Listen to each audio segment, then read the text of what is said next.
In this video, I'm going to show you how to make a sparge arm out of simple restaurant supplies that you can probably find wherever you are or online for under $10. That's coming up next.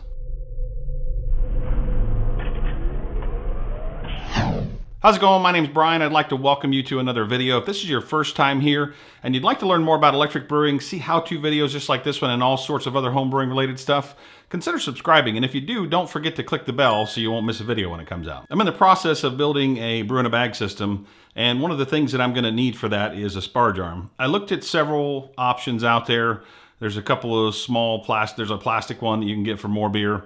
There's some other ones that you can get that are stainless, and a lot of those hook on the side of the kettle, which really doesn't work too good for me because of the fact that with doing a brew in a bag, you're going to be pulling the basket out or the bag out, and it's going to interfere with what's going on. You have to take it all apart. So I thought that I would go ahead and try my hand at making one myself. The design is similar to another one that I've seen out there that someone makes. It's not, I didn't come up with it, but I just decided that I would try to build it myself, and without further ado, let's get into the video. All right, so the components that we're using are kind of interesting, really. It is a lid for a canister, like a stainless steel canister that would go on the line in a kitchen, something to cover up. It doesn't have the notch where a ladle would go, so it is a solid disc, and it does have a dome to it, which is kind of nice. The other thing that I'm using is a stainless steel ladle.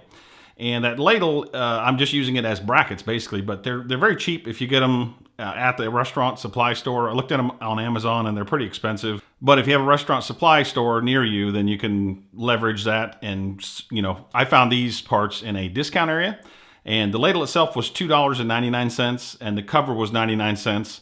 The bolts for it were $1.89 each. There's some screws and some lock nuts that I'm going to use for it.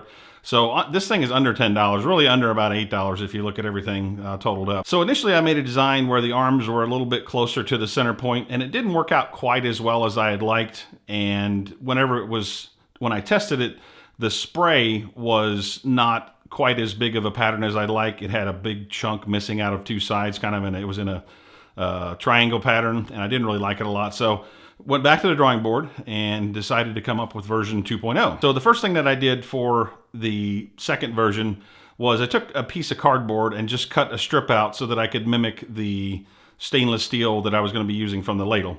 And what I did was I just kind of bent that around and formed it to see exactly how long of a piece of stainless steel I would need. Once I was done with that, I laid it over top of the stainless steel ladle and cut it off. One interesting thing about the ladle is that it has a flat spot at the top and the bottom in the metal itself. And then in the middle, for rigidity, it actually has a little bit of a concave, which works perfectly for what I want to do because I want to make it so that it grips the tube. So after I cut the metal to length that I wanted, I marked on it where I wanted to bend the metal. And then one of the things that is important when you're making a bracket like this is making sure that all the bends are square. Otherwise, you could end up with it kind of out of whack. So I used a square at the top of the vise so that I could make sure that all of the bends were square. Went about bending it, forming it, trial and error, shape it, test it, shape it, test it. And then whenever I finally got to a good design that I wanted, I lined it up with the lid and marked it for a hole. One thing of note on this, I don't know what steel this ladle handle was made out of, but I could not get any of my drill bits to go through it. So the first handle that I used for the version 1.0, no problem, went right through it. But I don't know if this was just thicker or it was a different stainless steel or what, but I could not get the bits to go through. So what I wound up doing was employing the Dremel tool, cut a notch in the bracket where it attaches to the lid, and then I was able to slide the piece down, put the nut on there, tighten everything up. So once I got the first part on there, everything looked good. So I went ahead and duplicated the same process for the other arm, using the first arm to match it up and bend it accordingly and put the notch in it. I was a little bit longer on the second bracket, so once I got to the top part, when I got it all formed, I had to grind a little bit off, but not a big deal on that. So everything came out pretty good. Then it was time to test it. So I brought it in, and I'm going to be using a really cheap solar pump for the initial brew in a bag build. I want to try to keep the cost down as low as possible.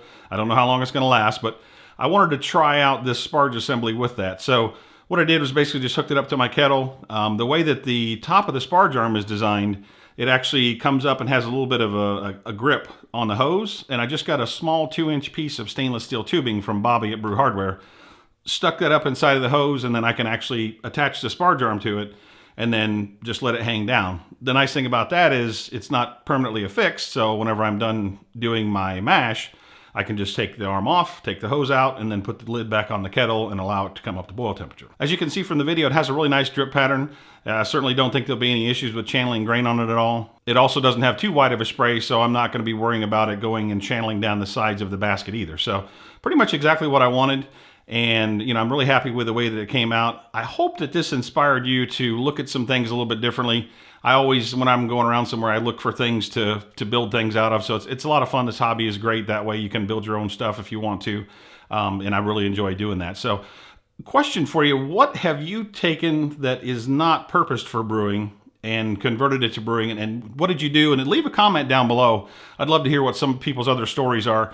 I know Norfolk Hillbilly on Facebook said that he buys stainless and then figures out how to make it work for brewing. So that's pretty good. If you like this video, give it a thumbs up. We really appreciate the support. Got some hats coming soon to be available for purchase. I'm still working on everything with that. If you'd like to subscribe to the channel, click the round short-circuited brewers icon. This has been Brian for Short Circuited Brewers. We will see you on the next video.